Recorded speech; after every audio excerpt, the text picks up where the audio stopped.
that's why it'll be heck long doing two columns. Okay. So I'm going to gather us back together again. So actually, Emily from the same group, you thought that there were some things that you should have put in there? You want to come up and write them, please? And would you talk about what you think you need to show and why you need to show it? So like before like everything, it should be like the givens, because then like how would you know like this angle is congruent to this angle, and so should I write it down here? Why don't you erase here? Here's what you can do is just do this, and then start up there.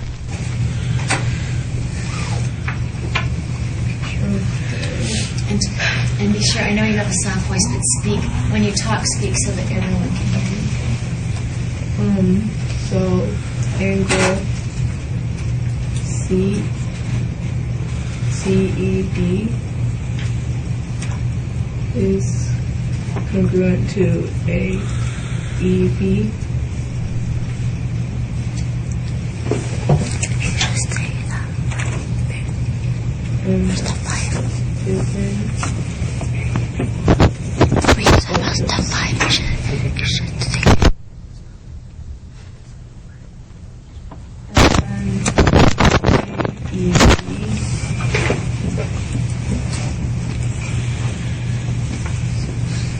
Is congruent to BEC.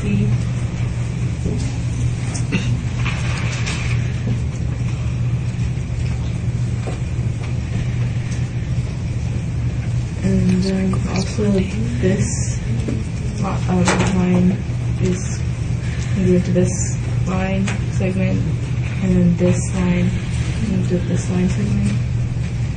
So line A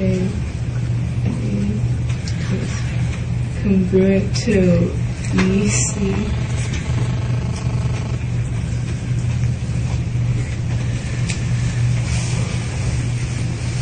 And then DE is congruent to EB.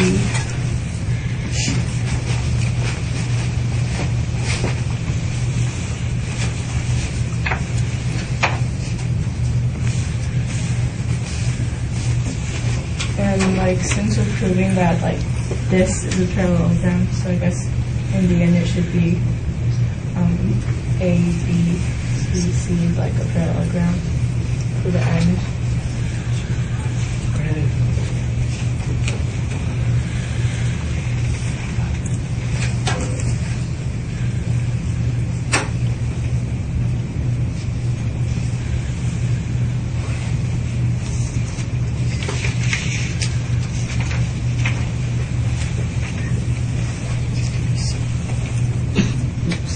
What are you writing right there?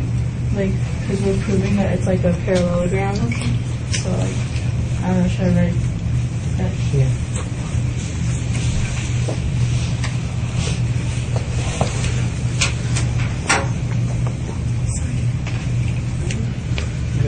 It's hard to figure out what to put where, isn't it? Yeah. So, wait, So you could actually put ABCD is a parallelogram on that side. And then what would be, and this is a question for everybody, what would be our reason for how we know that ABCD is a parallelogram?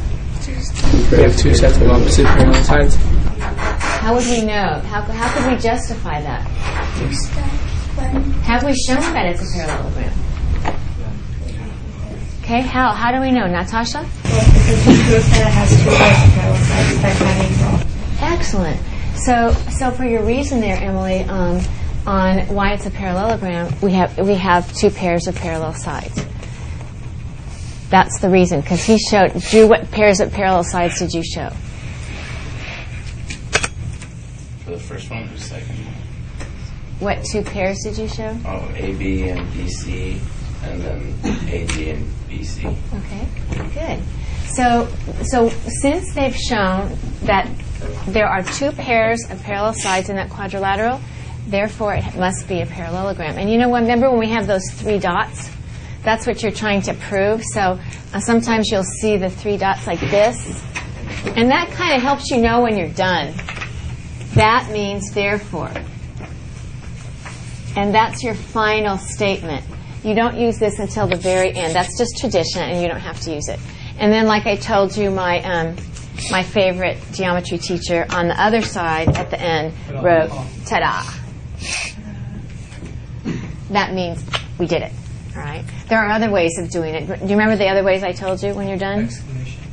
The filled-in square is one way, and then the fancy way is Latin, and I have no idea what it means. QED. What does it mean? Does anyone know? All right. So those are things that you can those are just little touches. But the important thing is, do we have a logical flow of steps? And the other thing is there anything that we don't need there? Because one of the things about proofs that's difficult is you don't have to write down everything you know. You only have to write down what you absolutely have to have. So I'm going to leave that question there to be thinking about. And what I'm going to ask you to do is this. Each one of your groups, I'd like you to choose one of the quadrilaterals that you think you'd like to prove. And you're going to need to you need to choose the quadrilateral, write an if-then statement like this, and then prove it like that. All right? You can decide to choose the one you feel the most confident about, or you can try to choose the one that you think you might not be able to do and you want to challenge yourself. Whatever you want to do, fine with me. I think it would be a good idea if you were to do a sample proof on a piece of scratch paper, and when you're ready, there's poster paper right here. Oops. And you can, again, you would need to show on your poster the conjecture stated as an if-then statement, the criteria that you would need to have that particular quadrilateral by its definition, and then the proof, plus a diagram. That's a lot. Yes? So one quadrilateral with all of that. Yes, not everything. No. Not everything. Okay. No, just one. We have Okay. that. I think one is plenty, don't you? Yes. All right. So resource managers, you're going to be in charge of making sure that the posters there's pens in those little blue boxes, and you know where everything is. So why don't you get together right now, facilitators? Would you please facilitate a conversation to decide which quadrilateral do you want to choose? All right.